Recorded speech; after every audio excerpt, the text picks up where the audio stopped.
आप शुरुआत करते हैं ओ सुन ले ओवैसी, ये संभाजी नगर है, किसी का बाप आने से भी यहाँ का नाम नहीं बदलेगा। That's your statement, right? हाँ, झंडा लहराएंगे पूरे पाकिस्तान में, योर स्टेटमेंट, राइट? आज सुबह उठकर आपने ट्वीट किया, यही समय है, सही समय है सोते हुए को जगाने का, राइट? ये सब आपके स्टेटमेंट से, ये पोलराइजेशन नहीं है फडणवीस जी? अरे भैया, आप भी बिना कॉन्टेक्स्ट की बात कर रहे हो। नहीं, कॉन्टेक्स्ट समझ लीजिए। आप जब पूछ रहे हो तो मुझे बोलने दीजिए। बोलिए।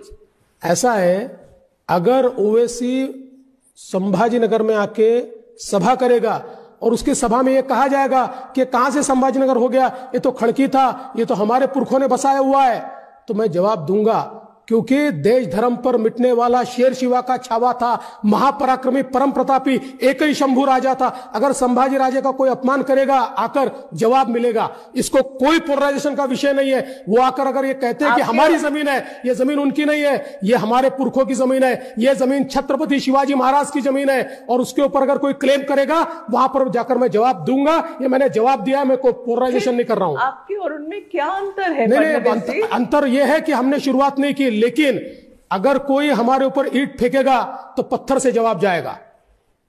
सच बताइए, क्यों कर रहे हैं आप ये? किस बात की तकलीफ हुई है भारतीय जनता पार्टी को कि एक कम्युनिटी ने एक मुश्त एक पार्टी को डिसाइड करके अपने सारे वोट वहां दे दिए, आपको नुकसान हो गया, और अब आप सब, आपके शीर्ष नेतृत्व सब लोग लग गए हैं वोट। इस कैसे नारे देते हैं आप? बटेंगे तो कटेंगे के नारे देते हैं आप, एक है तो सेफ है के नारे देते हैं आप भी तो अब हिंदू कंसोलिडेशन का काम कर रहे हैं। मैं तो आश्चर्य करता हूं कि आपको नहीं समझ में आ रहा है। एक है तो सेफ है, क्या गलत है इसमें? बटेंगे तो कटेंगे में क्या गलत है? इस देश में जब जब देश को हमने इस प्रकार से जातियों में बांटा है, प्रांतों में बांटा है, तब तक इस देश के टुकड़े हुए और इस देश के समाज के भी टुकड़े हुए।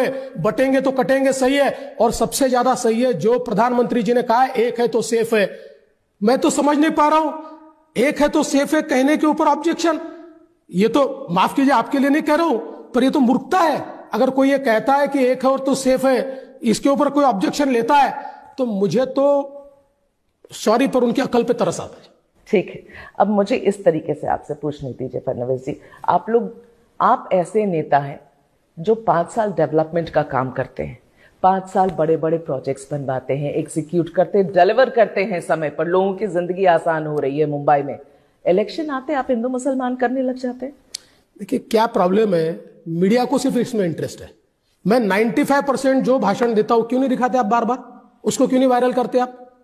चलो मैं दावे के साथ कहता हूं, मेरे जितने भाषण हुए, वो भाषण का पूरा कंटेंट अगर आपने निकाला, 95 नहीं, 99% सिर्फ प्रोजेक्ट्स पर बोलता हूं, 99% स्कीम्स पर बोलता हूं, 99% क्या दिशा है महाराष्ट्र का रोड मैप, क्या क्यों नहीं दिखाते आप? आपको तो हिंदू मुस्लिम ही चाहिए, आपको तो वही चाहिए, आपको तो वही वायरल होता है। क्या हो गया है देवेंद्र फडणवीस को, मैं ये पूछना चाहती हूँ। Where is that? नहीं, देवेंद्र फडणवीस दे आर, लेकिन जहां अस्मिता की बात आएगी, देखिए देवेंद्र फडणवीस ये एक बहुत कट्टर देशभक्त और राष्ट्रवादी आदमी है। जहां अस्मिता पर बात आएगी, वहां पर देवेंद्र फडणवीस किसी के बाप की नहीं सुनता।